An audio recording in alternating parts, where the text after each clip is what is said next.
Assalamualaikum warahmatullahi wabarakatuh. Hai anak-anak, apa kabar? Semoga kalian dalam keadaan sehat walafiat ya. Pada saat ini Ibu akan membahas tentang materi teks deskripsi. Nah, sebelum Ibu menerangkan apa itu teks deskripsi, Ibu akan membacakan kompetensi dasar yang akan kalian dapat ketika kalian belajar teks deskripsi.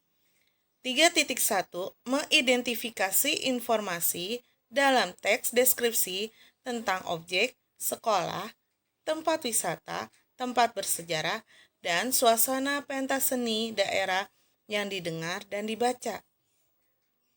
Nah, sekarang kalian sudah tahu berarti teks deskripsi itu seperti apa? Iya, teks deskripsi itu adalah teks yang menggambarkan suatu objek. Nah, sekarang pengertiannya yang lebih baik, yaitu teks deskripsi yang menggambarkan suatu objek sehingga pembaca seolah-olah menyaksikan langsung objek dengan terperinci. Maksudnya di sini apa? Kalian membuat teks deskripsi menggambarkan sebuah objek. Objek di sini bisa objek manusia, benda, tempat hiburan, hewan.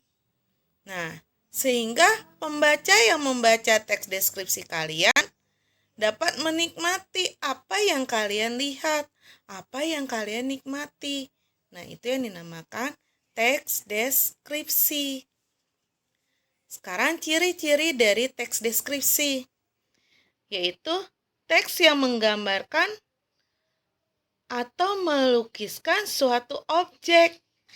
Objek di sini tadi Ibu sudah katakan, bisa benda, manusia, dan hewan. Nah, contohnya apa menggambarkan? Kalau manusia, kalian menggambarkan manusia secara postur tubuhnya. Dilihat dari apa? Dari ujung kepala sampai ujung kaki kalian ceritakan. Misalnya, tingginya berapa, kemudian mukanya bagaimana, matanya, ya kan? Nah, itu yang dinamakan menggambarkan manusia. Lalu benda. Benda contohnya apa? Misalnya kalian menceritakan tentang kamar kalian. Nah, kamar kalian bagaimana? Ukurannya berapa? Panjang kali lebar berapa? Kemudian letak tempat tidur, letak lemari, pakaian kalian, kemudian letak meja belajar kalian, lampu kalian itu terbuat dari apa, ya kan? Nah, itu yang dinamakan menggambarkan benda. Lanjut, kita ke teks yang berupa objek atau benda yang menggambarkan melalui panca indera. Nah, panca indera itu ada apa? Nah, panca indera satu, dilihat dari mata, ya kan? Ada penglihatan. Kuping atau telinga, pendengaran. Hidung, penciuman. Lidah, perasa. Kemudian tangan adalah peraba. Contohnya apa kalau dari penglihatan? Misalnya kalian pergi ke suatu taman yang indah. Nah, kalian menggambarkan di sana banyak beraneka ragam bunga-bunga. Pohonnya rindang. Lalu taman di sana ada tempat bermain. Ada tempat untuk berolahraga. Nah, itu namanya penglihatan. Pendengaran, contoh pendengaran apa? Misalnya pendengaran kalian mendengarkan teman kalian bernyanyi. Nah, bernyanyi. Apa yang kalian gambarkan? Suara si Rudi, suaranya merdu. di dada kalian, kalian merasakan sejuk, damai, mendengarkan teman kalian bernyanyi, alunan nyanyiannya, suaranya. Nah, itu yang dinamakan pendengaran. Penciuman berhubungan dengan apa? Bau. Misalnya baunya apa? Misal kalian pergi ke suatu tempat. Ketika kalian lewat tempat tersebut, wah, bau apa ini? Kalian menggambarkan, oh, tadi saya lewat rumah kamu, di sampingnya itu terasa bau. Kurang sedap. Ada apakah di sana?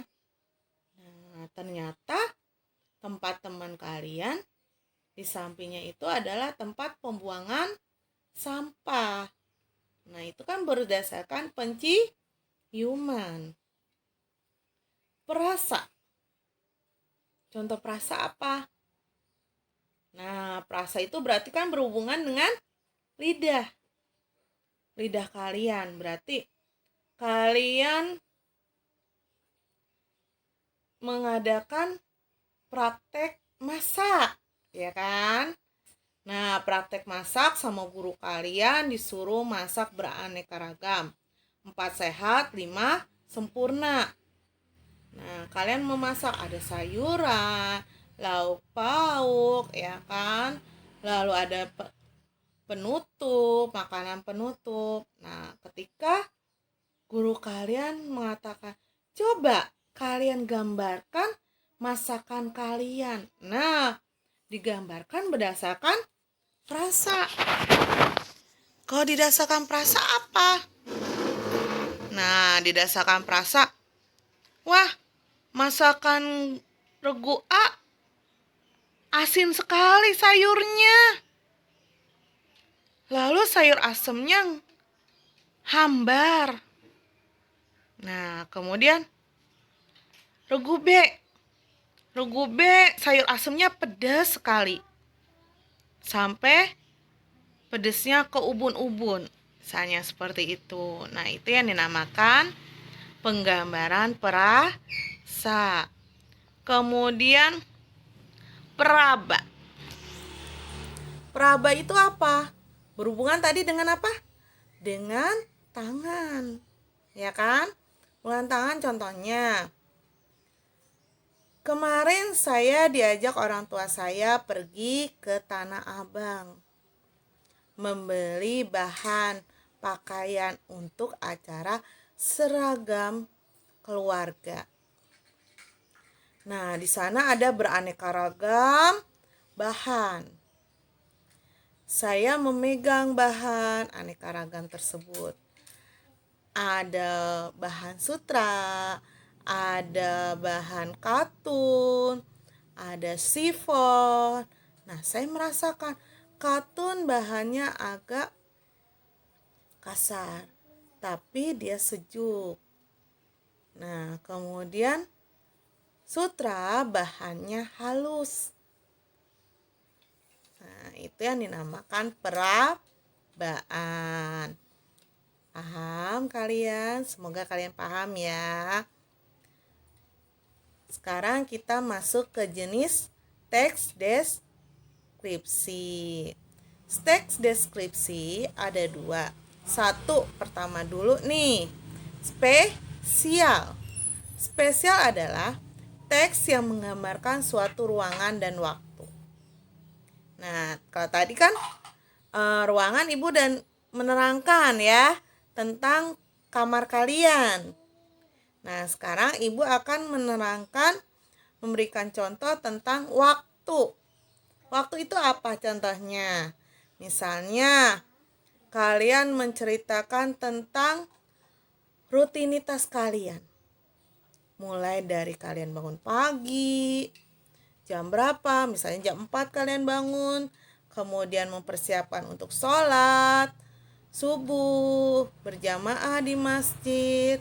Setelah sholat subuh, kalian pulang ke rumah, membantu orang tua, mandi, makan, sarapan, ya kan, makan sarapan. Kemudian kalian sholat duha misalnya, baru kalian belajar. Nah, itu yang dinamakan teks deskripsi waktu yang termasuk spesial.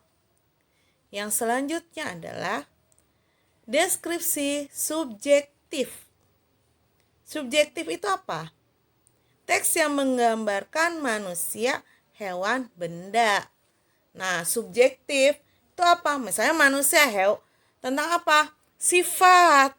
Sifat dari manusia itu apa? Misalnya, saya memiliki ibu. Ibu yang sangat lembut, halus.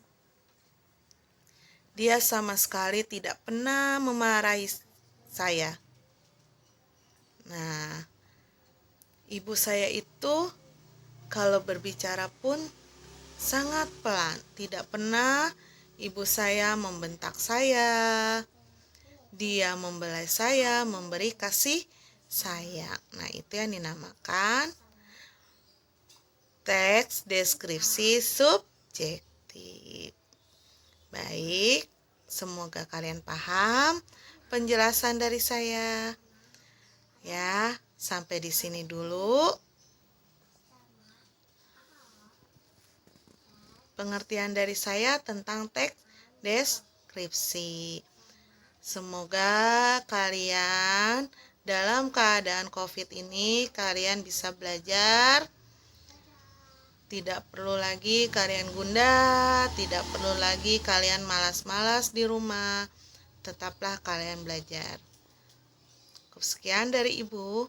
Wassalamualaikum warahmatullahi wabarakatuh.